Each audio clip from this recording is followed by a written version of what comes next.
पिछले भाग में आपने देखा कि मेघना अपने आप को एक राजकुमारी बने महल में देखती है और फिर कोई पीछे से उसके कंधे पर हाथ रखता है। तभी वो चीखती हुई नींद से जाग उठती है। अब आगे।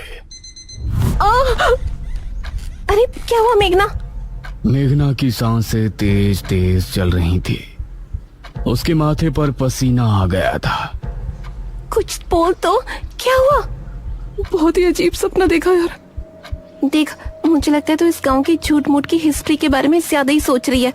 हम लोग बस मृत्युंजय अमृत का सैंपल लेते हैं और निकलते हैं यहाँ से, ठीक है? इस पर मेघना ने हल्के से हाँ में सर हिलाया। लेकिन सच कहा जाए तो असल में वो अपने साथ हो रही और इस गांव में घट रही हर एक घटना का रहस्य जानना चाहती थी।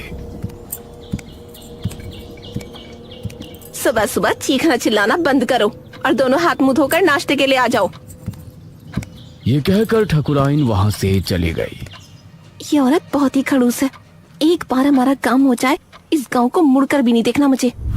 ये दोनों फ्रेश होकर नाश्ता करने पहुंचे तो अनुज ने उठकर मेघना के लिए चेयर पुल अप की। आओ मेघना, बैठो। ये देखकर ठकुराइन ने मुंह बना लिया और इन सभी ने मिलकर नाश्ता किया। अनुज बेटा, तुम जल्दी से हमारे साथ चलो, हमें तांत्रिक महाराज को लेने के लिए जाना है। ठीक है पिताजी। ये कहकर मुखिया ने इशिता और मेघना की तरफ देखा। बच्चियों, तुम दोनों बाहर नहीं जाना, ठीक है? हो सके तो ठकुराइन का काम में हाथ बटा देना। जी अंकल, आप फिक्र मत कीजिए, हम घर में ही रहेंगे। अनुज और मुखिया गांव के लोगों से विदा लेकर तांत्रिक महाराज को लेने श्रेणी के लिए निकल गए। इस तरफ मेघना गहरी सोच में डूबी थी। ये कहानी सिर्फ मृत्युंजय अमृत से शुरू हुई थी, लेकिन उसके बाद वो महल, अपने आप को राजकुमारी के रूप में देखना और ये निशिर मोलो, ऐसा लगता है इस गांव का हर एक रहस्य मुझसे जुड़ा है। क्या मुझे राजमहल में जाना चाहिए? करीब 6 घंटे के सफर के बाद मुखिया और अनुज तांत्रिक महाराज के आश्रम पहुंचे, जहां उनका एक शिष्य बैठा हुआ था। प्रणाम। जी प्रणाम। तांत्रिक महाराज कहाँ है? अभी कुछ देर पहले आते तो उनसे भेंट हो जाती। महाराज अभी कुछ क्षण पहले ही बेरमपुर गांव के लिए निकल गए थे। यह सुनकर मुखिया और अनुज हैरान रह गए। हमारे गांव? हम तो महाराज को लेने के लिए आए थे। हमारे आने से पहले ही वो कैसे निकल गए? उन्हें किसने सूचना दी कि हमें उनकी जरूरत है? बाबा का अपने हर एक शिष्य से गहरा संबंध है। उनको दूर बैठे ही उनके बारे में सब कुछ पता चल जाता है। धन्य हो तांत्रिक महाराज। इसका मतलब है कि उनको पहले ही आभास हो गया था कि छोटे तांत्रिक की मृत्यु हो गई है, इसीलिए वो हमारे गांव के लिए निकल गए। पिताजी, अब हमें भी चलना चाहिए। तांत्रिक महाराज तो हमसे पहले गांव पहुंच जाएंगे। हाँ बेटा, चलो। धन्यवाद। अनुज और मुखिया उसी समय वापस गांव आने के लिए निकल गए। इसी तरह दोनों का सफर में ही दिन गुजर गया। इस तरफ शाम होने पर गांव में डर का माहौल छा गया। सभी लोग चौक पर जमा हुए गांव के मुख्य द्वार की तरफ ही देख रहे थे। हे भगवान, मुखिया जी कहाँ रह गए? रात हो गई है, कहीं निशिर मोलो ना आ जाए। इसी तरह से 7 बजे का घंटा बजा और मौसम फिर से बदल गया। सभी ये देखकर डर गए। मेघना, इशिता और ठकुराइन भी सभी के साथ वहां खड़ी थी। तभी उन्होंने मुख्य द्वार से किसी के कदमों की आहट सुनी और धीरे धीरे आंख से साफ हुआ तो सामने से तांत्रिक महाराज आते हुए नजर आए। अरे, ये तो तांत्रिक महाराज हैं। उन्हें देखकर सभी लोग खुश हो गए। तांत्रिक महाराज की जय हो! तांत्रिक महाराज की जय हो! सभी ने तांत्रिक महाराज के आगे हाथ जोड़कर नमन किया। तांत्रिक महाराज, ये और मेरा बेटा अनुज कहाँ है? वही आपको लेने के लिए गए थे ना? ठकुराइन, हमारे शिष्य की मृत्यु की सूचना हमें रात ही मिल गई थी, इसलिए हम स्वयं ही यहाँ आने के लिए निकल गए थे। उनसे हमारी भेंट नहीं हुई। हे भगवान, तो ये कहाँ रह गए? अब हम आ गए हैं। आप लोगों को डरने की जरूरत नहीं है। मुखिया और अनुज भी वापस आ ही जाएंगे। महाराज, आप जो भी करना है आप ही को करना है। जब तक ये और अनुज नहीं आ जाते आप हमारे घर चलकर आराम कर लें। ठकुराइन, हम तांत्रिक होकर बड़ी हवेली में नहीं रह सकते। आप लोग पुराने किले में हमारे ठहरने का प्रबंध कर दें। जैसा आप कहें महाराज।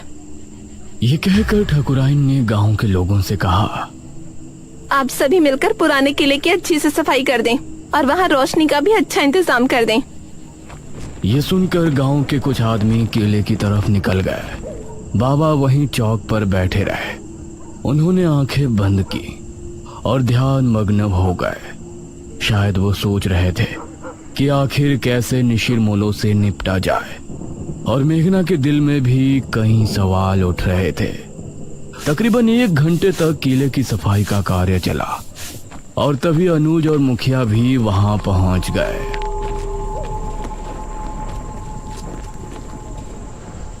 शुक्र है आप आ गए जी। प्रणाम तांत्रिक महाराज। मुखिया की आवाज सुनकर तांत्रिक महाराज ने आंखें खोली। तभी गांव के आदमी भी वहां पहुंच गए।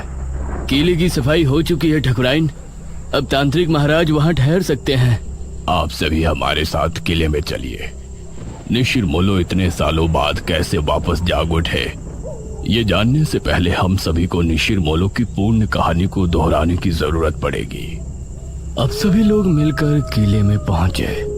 तांत्रिक महाराज एक ऊंचे टीले पर बैठे थे। किले में हर तरफ कहीं दीपक और दीवारों पर मशालें लगी थी जो वहां रोशनी उत्पन्न कर रही थी। मेघना अब तांत्रिक महाराज को बड़े गौर से देख रही थी, क्योंकि निशिरमोलो के बारे में जानने की उसकी उत्सुकता भी बढ़ रही थी। ये बात सन 1626 की है। उस समय हमारे नगर में महाराज विश्वजीत का शासन था। विश्वजीत की रानी का देहांत हो गया था और उनकी एक राजकुमारी थी, राजकुमारी मेघालय। महाराज, नगर में फैली महामारी अब और बढ़ चुकी है। अब इससे नहीं निपटा गया तो राज्य पूरी तरह से बर्बाद हो जाएगा। इस महामारी से निपटने का बंदोबस्त हम अवश्य करेंगे मंत्री जी। उसी समय एक आदमी वहां पहुंचा। महाराज की जय हो। जी, कौन है आप? महाराज, हम आपके पड़ोसी राज्य बल्लभगढ़ के राजा इंद्रसेन के दूत हैं। उन्होंने आपको शीघ्र ही मिलने बुलाया है।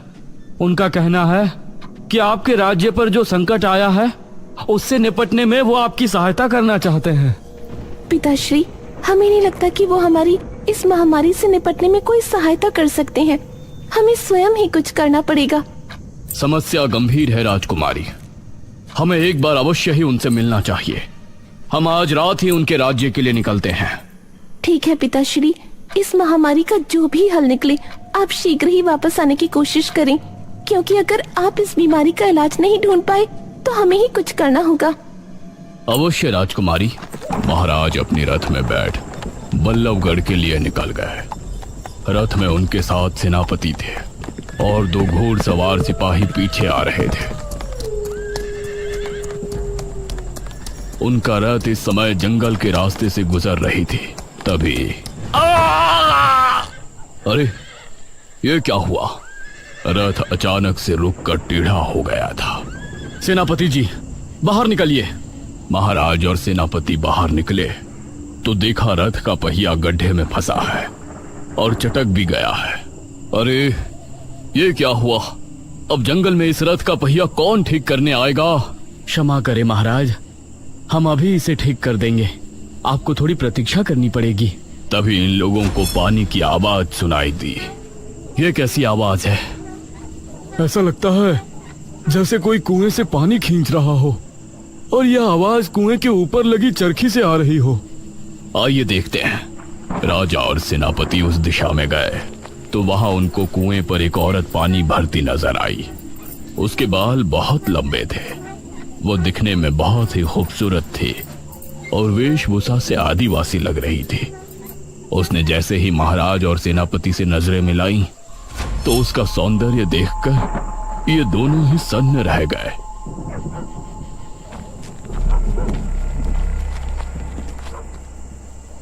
अरे, आप तो हमारे महाराज लग रहे हैं। प्रणाम महाराज। प्रणाम। क्या नाम है आपका? मेरा नाम दमयंती है महाराज। यहाँ पास ही मेरी कुटिया है। आप इस समय जंगल में? असल में हम पड़ोसी राज्य के लिए निकले थे। हमारा रथ खराब हो गया है, तो इसीलिए हम जंगल में भटक रहे हैं। महाराज, तो आप हमारी कुटिया में चलिए। यहाँ भटकना ठीक नहीं है। जब तक रथ ठीक नहीं हो जाता आप वहाँ रुक सकते हैं। ये दोनों दमयंती के साथ उसकी कुटिया में चले गए और फिर दमयंती ने दोनों को पीने के लिए पानी दिया। कितनी सुंदर है ये। अगर ये हमारी पत्नी बन जाए तो जीवन धन्य हो जाए। कितनी सुंदर स्त्री है। अगर ये हमारी पहली महारानी बन जाती तो कितना अच्छा होता। लेकिन हम एक महाराज होकर इसके सामने अपना प्रस्ताव रखें और इसने ठुकरा दिया तो इससे हमारा बहुत अपमान होगा। दमयंती दोनों को देखकर मुस्कुराने लगी। क्या हुआ दमयंती जी, आप इस तरह से क्यों मुस्कुरा रही हैं? दमयंती ने दोनों की तरफ देखा और बोली, अगर हम कहें कि हम आप दोनों के मन की बात सुन सकते हैं तो आपको कैसा लगेगा? ये आप क्या कह रही हैं? भला कोई किसी के मन की बात कैसे सुन सकता है? मैं सुन सकती हूँ महाराज। अभी सेनापति जी ने हमें अपनी धर्मपत्नी और आपने हमें अपनी महारानी बनाने के बारे में सोचा है। ये सुनकर सेनापति और महाराज दोनों ही हैरान रह गए। आप लोग घबराएं नहीं, मैं भी आप दोनों में से किसी एक की होना चाहती हूँ। ये सुनकर महाराज और सेनापति दोनों के चेहरे पर मुस्कान छलक आई। तो ठीक है दमयंती, अपना निर्णय सुनाए। इससे पहले ही सेनापति बोला, महाराज, अगर आप दमयंती को चाहते हैं तो हम आपके विरुद्ध नहीं जा सकते। ये सुनकर महाराज को बहुत अच्छा लगा और दमयंती भी मुस्कुराई। किंतु हम एक महारानी का जीवन नहीं जीना चाहते। हम आपकी धर्मपत्नी बनकर सिर्फ अपना पत्नी धर्म निभाना चाहते हैं। अगर आपको हमारा प्रस्ताव स्वीकार है तो आपको अभी इसी क्षण हमसे विवाह करना होगा। महाराज ने उसी समय अग्नि के साथ फेरे लेकर दमयंती से विवाह कर लिया। सुबह होने तक रथ भी ठीक हो गया था। महाराज ने दमयंती को भी अपने साथ लिया और फिर उस राज्य पहुंचे। राजा इंद्रसेन को हमारा नमन है। आइए महाराज, बैठिए। महाराज और इंद्रसेन में बातें हो रही थी, लेकिन इंद्रसेन भी दमयंती पर मोहित हो गया था। आज रात इस विश्वजीत को रास्ते से हटाकर हम दमयंती को अपना लेंगे और फिर कल ही इसके राज्य पर हमला बोलकर उसे भी अपने अधीन कर लेंगे। दमयंती उसको बड़ी गौर से देख रही थी और उसके चेहरे पर गुस्सा दिखने लगा था। क्या हुआ दमयंती? महाराज, राजा इंद्रसेन आपकी कोई मदद नहीं करना चाहते। रात होने पर आपको रास्ते से हटाने की योजना बना रहे हैं और हमें हमेशा के लिए अपना बना लेंगे और आपके राज्य को भी हड़प लेंगे। यह सुनकर इंद्रसेन भी हैरान रह गया। महाराज को बहुत गुस्सा आया। उन्होंने उसी समय अपनी तलवार निकाली। इंद्रसेन को परास्त करने के बाद महाराज तुरंत अपने राज्य की ओर लौट गए।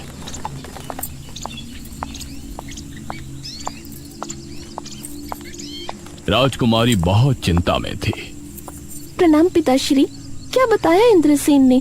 क्या उस महामारी का कोई हल निकला? इंद्रसेन ने हमें बहाने से वहां बुलाया था। वो हमें मारना चाहते थे। वो तो धन्य हो दमयंती का जो इन्होंने हमें बचा लिया। राजकुमारी को महाराज की बात जरा भी समझ में नहीं आई। उसने दमयंती को घूर कर देखा। पिताश्री, अब हम ही इस महामारी का कोई इलाज ढूंढने जाते हैं। आप राज्य कार्य संभालें।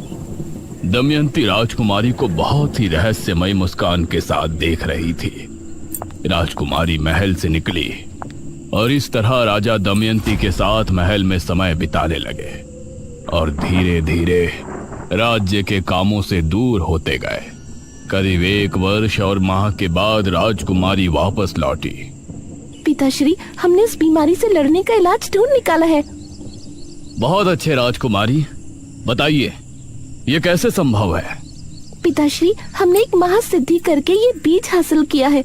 इसी के जरिए हमें उस महामारी के साथ हर बीमारी से छुटकारा मिल जाएगा। क्या इस बीज के जरिए? जी पिताश्री, वो कैसे होगा ये आपको अगले 7 दिनों के भीतर पता चल जाएगा। राजकुमारी ने उस बीज को अपने हाथों से जंगल में जाकर बो दिया और रोजाना अपने हाथों से उसे पानी देने जाती। महाराज को राज्य की कोई चिंता नहीं थी। वो हर समय बस दमयंती के पास ही बैठे रहते थे।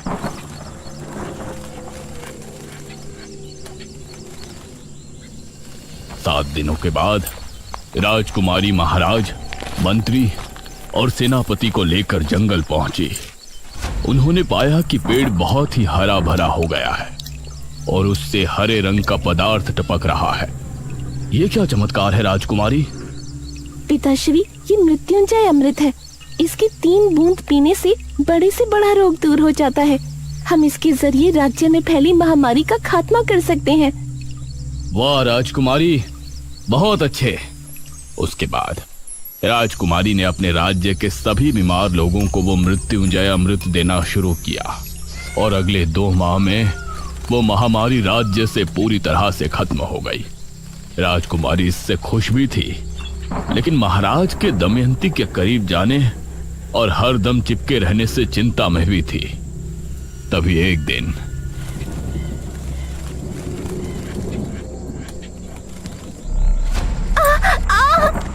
महाराज!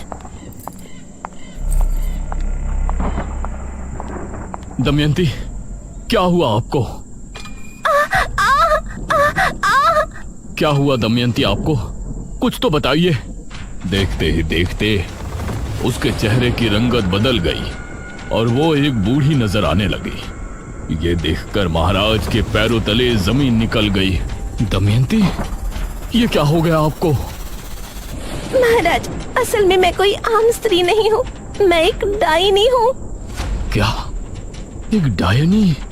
हाँ महाराज, एक डायन जवान मर्दों को मारकर अपनी उम्र बढ़ाती है, लेकिन मैंने वो करना उचित नहीं समझा।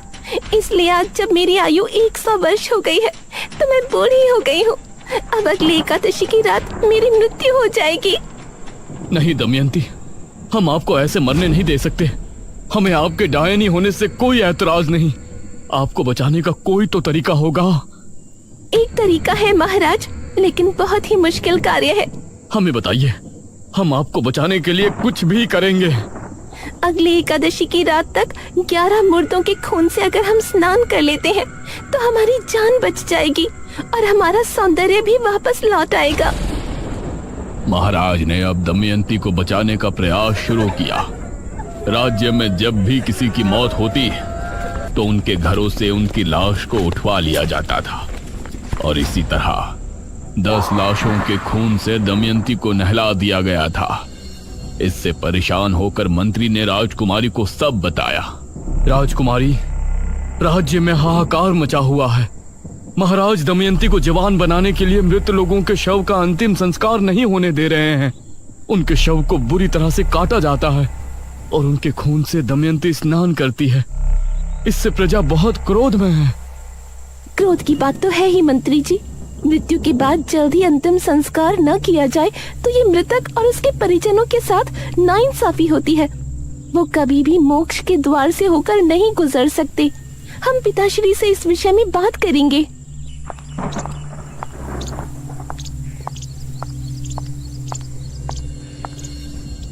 राजकुमारी ने महाराज से बात की, लेकिन उनके सर पर दमयंती को बचाने का भूत सवार था। जो लोग पहले ही मर चुके हैं उनके शव को किसी के जीवन के लिए इस्तेमाल करना गलत नहीं है राजकुमारी। गलत तब होता जब हम जिंदा लोगों की बलि देते। आप हमें रोकने की कोशिश ना करें। राजकुमारी महाराज के व्यवहार से बहुत चिंता में थी। वहीं गांव के लोग भी अब इससे छुटकारा चाहते थे। अरे बहुत हो गया, अब हम गांव के लोग महाराज का ये अत्याचार नहीं सहेंगे। हाँ, हमारे मृतकों को हक है कि उनका अंतिम संस्कार किया जाए। लेकिन हम लोग महाराज से कैसे लड़ेंगे? कैसे रोकेंगे उनके सिपाहियों को? एक उपाय है, जब भी गांव में किसी की मृत्यु होगी तो हम कोई भी शोक समारोह नहीं करेंगे। इससे महाराज के सिपाहियों को किसी भी मौत की खबर नहीं होगी। आधी रात के समय हम में से 4 लोग उस शव को ले जाकर चुपचाप शमशान में उनका अंतिम संस्कार कर दिया करेंगे। सिर्फ 4 लोग, बाकी सभी अपने अपने घरों में शांतिपूर्ण होंगे। गांव के लोगों को यह सुझाव अच्छा लगा। उन्होंने गांव के 4 आदमियों को नियुक्त किया। उस समय अर्थी को कंधा देने वाले लोगों को मोला कहा जाता था।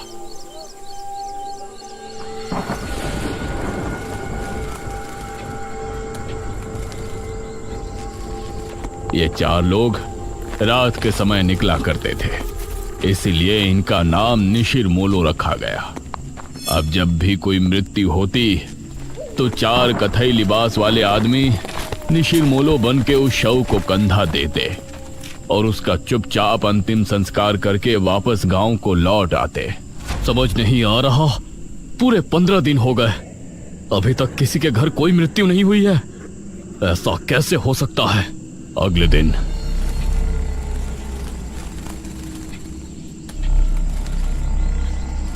महाराज के गुप्तचरों के द्वारा महाराज को यह बात आखिर पता चल ही गई और उनका क्रोध 7वें आसमान पर आ गया।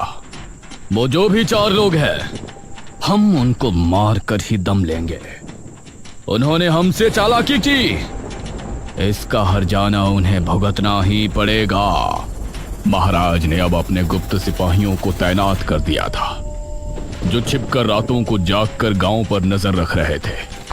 एक रात निशिर मोलो एक अर्थी लेकर निकले। यह शनिवार की रात थी, तो उन गुप्त सिपाहियों ने निशिर मोलो को रोक लिया। अब तुम लोगों को कोई नहीं बचा सकता, कोई नहीं। बहुत दे दिया हमारे महाराज को धोखा। उन सिपाहियों ने इन 4 आदमियों को मार गिराया और फिर शव लेकर महाराज के पास पहुंचे। उस शव को दमयंती के कक्ष में पहुंचा दिया गया और सुबह होने पर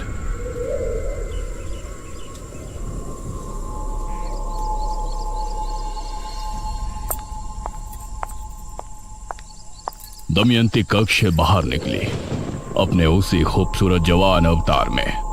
उसे देखकर महाराज ने उसे भरी सभा में गले लगा लिया। दमयंती की आंखों में एक रहस्यमयी चमक थी, जैसे कि वो कुछ छिपा रही है। लेकिन अब निशिर मोलो की आत्मा गांव में भटकने लगी थी। वो 4 आत्माएं अपने कंधे पर ताबूत उठाए हर शनिवार की रात गांव में भटकती थी। उस समय उन आत्माओं को जो भी दिखाई देता, वो समझती कि ये राजा के सिपाही है जो उनको रोकना चाहते हैं, इसीलिए वो उसको अपने साथ ले जाती। इतना कहकर तांत्रिक महाराज चुप हो गए। सभी गांव के लोग ये कहानी सुनकर हैरान थे और मेघना को तो जैसे अब अपने सपनों से जुड़ी कुछ बातें समझ में आने लगी थीं। हे भगवान, मतलब जो निशिर मोलो आज हमारी जान के दुश्मन है, वो कभी हमारी रक्षा किया करते थे। हाँ, उनकी इसमें कोई गलती नहीं है। उनकी अकाल मृत्यु की वजह से वो ऐसा करते हैं। उनको नहीं पता कि उनकी मृत्यु हो चुकी है। वो तो अभी भी अपने काम को अंजाम देने की कोशिश कर रहे हैं। बाबा, आगे की कथा में क्या हुआ? वो राजकुमारी महाराज और दमयंती? आगे क्या हुआ और निशिर मोलो को कैसे रोका गया और अब वो अचानक क्यों 400 साल बाद वापस आ गए हैं, ये कहानी जानने के लिए हमें बेरमपुर पुराण को पढ़ने की आवश्यकता है, जो कि 400 साल पहले की राजमहल के किसी गुप्त कक्ष में रखवाया गया था। बेरमपुर पुराण? अब इसका पता हमें कैसे चलेगा बाबा? वो बेरमपुर पुराण राजमहल में कहाँ है, ये जानने के लिए मुझे एक अनुष्ठान करना पड़ेगा, जो कि मैं इसी किले में बैठकर करूंगा। ध्यान रहे, उस समय सभी अपने अपने घरों में होंगे। कहीं ऐसा ना हो कि इस बार भी निशिर मोलो ये अनुष्ठान रोकने के इरादे से गांव में आए। निशिर मोलो कौन है ये तो हमने जान लिया है, लेकिन इन सब का मेघना से क्या संबंध है? निशिर मोलो उसके आने से कैसे जाग उठे? राजा के साथ क्या हुआ और दमयंती असल में क्या है? इन सभी सवालों के जवाब जानने के लिए हमारे साथ बने रहिए निशिर मोलो के अगले पार्ट में।